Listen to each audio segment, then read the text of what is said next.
Okay, Friday, December 20, 2024, alas 3 ng 41 ng hapon dito. 3:41 ng hapon. 15:41 sa military time. So, ah wala akong idea ngayon sa nangyayari kasi alam nyo, kahit saan dito sa nilulugaran ko, hindi hindi na bago, kumbaga. Lagi kong sinasabi sa inyo na everywhere para silang mga engkanto diyan. Ah, tapos dito nga sa FM station, nako, kahit saan ako umistasyon, kahit saan ako lumipat ng istasyon, may mga pahapyaw doon. Yung iba na talagang gago talaga. Ito, mga example, mga 105.9 True FM, lalo na yan, sila Ted Filon, yung Chacha. Tapos si IFM, Brigada. Basta yung mga FM na puro daldal, yung mga daldalan, yun. Talagang gusto pa lang ipalabas tayo ng mga gagong to, na gawin tayong buang, gawin tayong siraulo sa publiko gamit yung mga istasyon ng FM.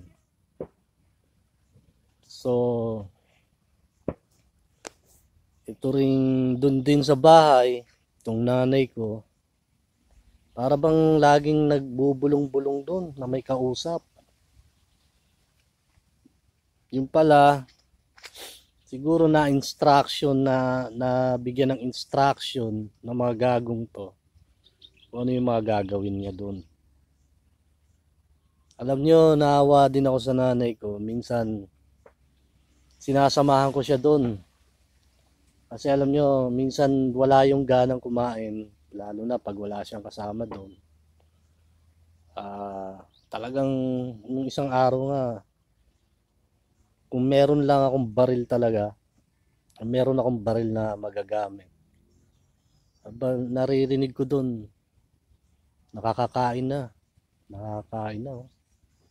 Kumbaga, parang yung ako naman, nakakakain naman ako. Kumbaga, itong nanay ko siguro na pinariringgan o ang pinag-uusapan nila. Kasi nakikita nga kami doon sa loob. So, hindi nalingid sa inyo kung ano yung ginagawa ng mga gagong yan. Sa totoo lang, nako, doon nga sa MM muntik ng, hindi ko alam, yung nanay ko, nako, muntik na talagang muntik-muntikan na siya, ewan ko, na madisgrasya. Talagang hindi siya makahinga, hindi siya dahil nga sa ginagawa ng mga gagong to. Yan yung mga putang inang yan.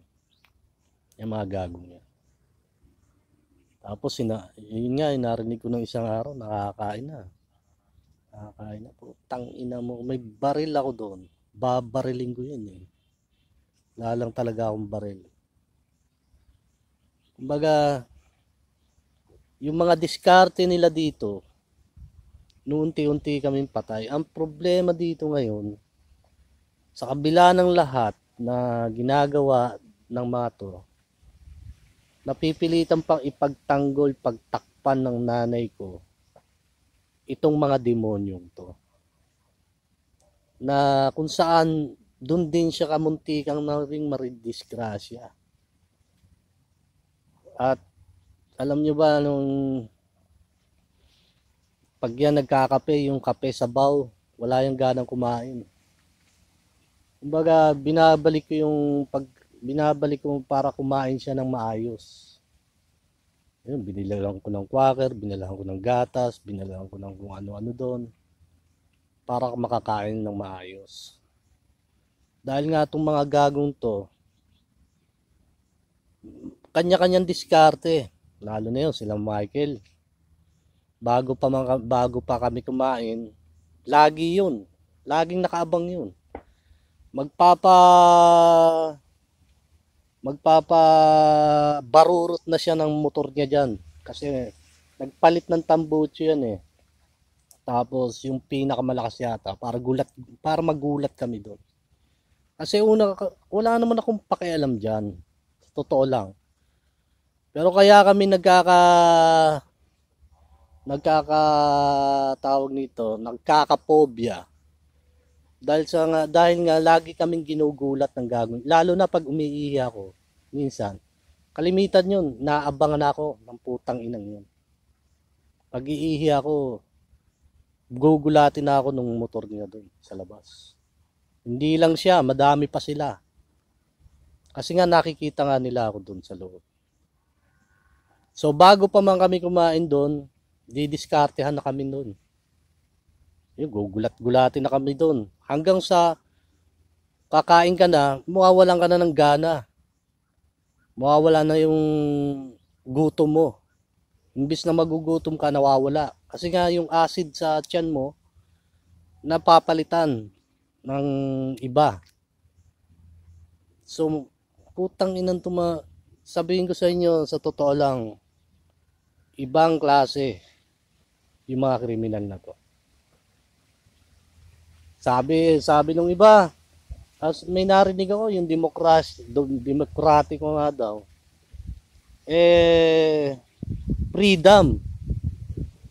Parang hindi yata freedom ang nangyari dito. Kasi kung totoong demokrasya yan, o totoong may freedom ba, maaari ba itong putang inang itong mga kriminal na to, may demokrasya din itong mga kriminal na to? Tatanungin ko kayo. May freedom din ba yung mga kriminal na to? Pwede ba yun sa atin dito, sa bansa dito? Totoo lang, kaya pala nagkaroon ng na iba ang tema noon sa ngayon. Dahil pala dito, pala sa demokratiko na style. Na kahit presidente ka, o demokrasya nga daw, freedom. So, nagtataka ako dun sa Republican tsaka Democratic na freedom ang pinag-aanuhan.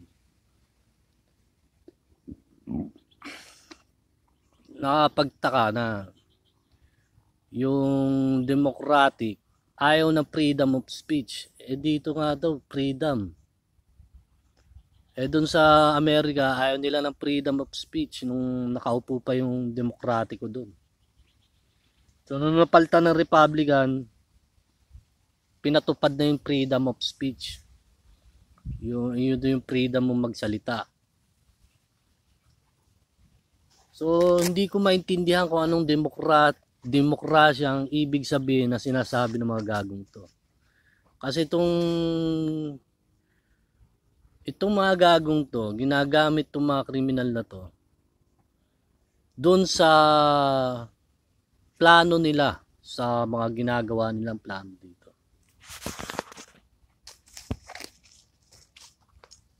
Teka, putang inang sigarilyo to, busi.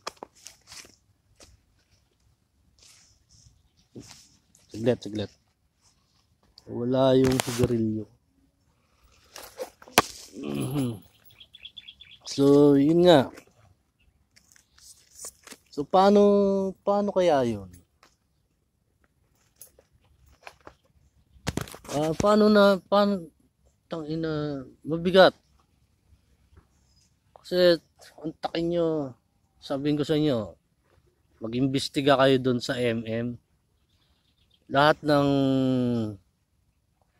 ng pinuntahan namin, lahat ng tinirhan namin dito sa Cavite, puntahan nyo, mag-imbestiga kayo doon. Tapos sabihin ko sa inyo, Hindi ko alam kung anong klaseng mga gago to. Kaya nga sabi ko sa inyo, pag hindi nyo papatayin ng mga yan, hanggat hindi nyo sila pinapatay, hanggang sa mawala ako dito, hanggang sa susunod pang henerasyon, hindi yan mababago na. Patuloy yung mga gagong yan para manipulahin kayo, patakbuhin kayo sa mga palad nila. Sa sarili nilang kapakanan. Hindi sa kapakanan ng iba, kundi sa sarili nilang kapakanan. Totoo, hindi. So, itong ibinigay ko ba sa bansa para sa aking kapakanan? Maaari, pwede. Pwede yun. Pero hindi ba kayo kasama doon? Hindi ba kayo kasama doon sa karangalan na yun? Dito sa bansa. Di ba?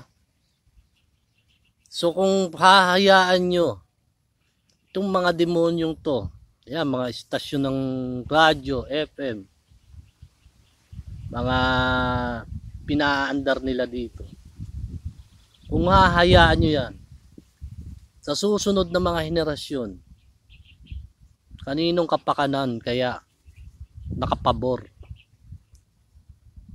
lahat ng ginagawa ng mga demonyo?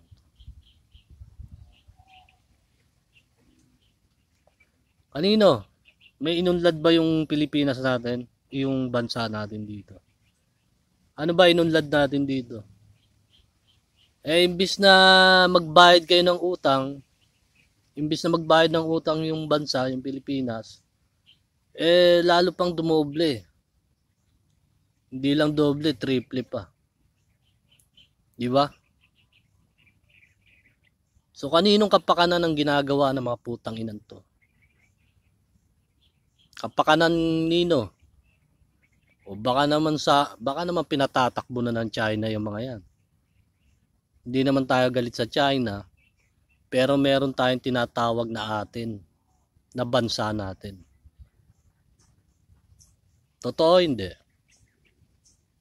Baka binebenta na kayo ng gobyerno sa China, puta, wala kayong kaalam-alam. Totoo, hindi? Alam niyo naman yung mga taga-gobyerno, pera lang ang habol ng mga yan. Ano pa ibabayad ng mga yan? Wala namang pera yung mga yan. Kumukuha lang ng pera yan dun sa mga nauutang. Totoo, hindi? Ba't ganun? Oo at hindi, true or false.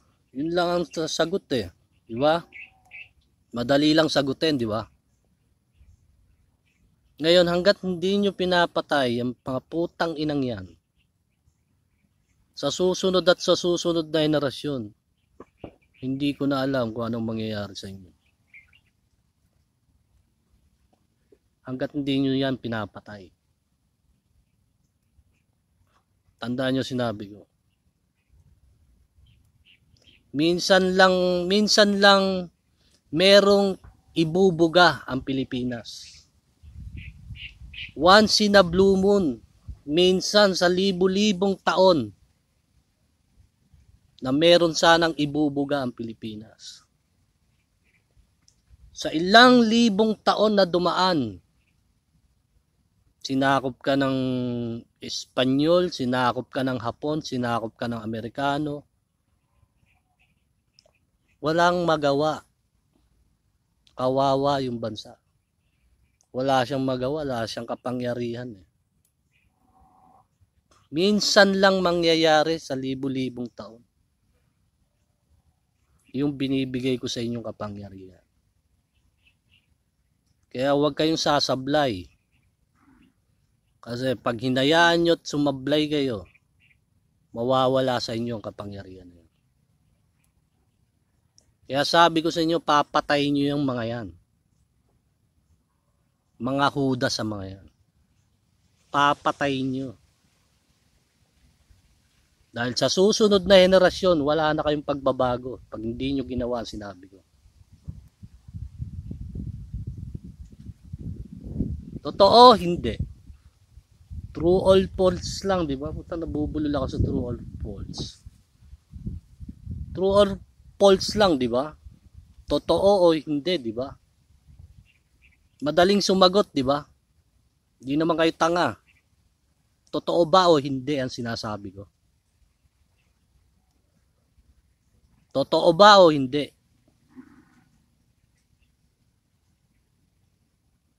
Pag hindi nyo pinatay ang mga yan, wala na kayong pagbabago. Hanggang sa libo-libong taong pan dumaan. Wala na kayong pagmamalaki. Baka wala ng Pilipino rito. Tandaan nyo sinabi ko. Okay. Iisip ako ng topic eh.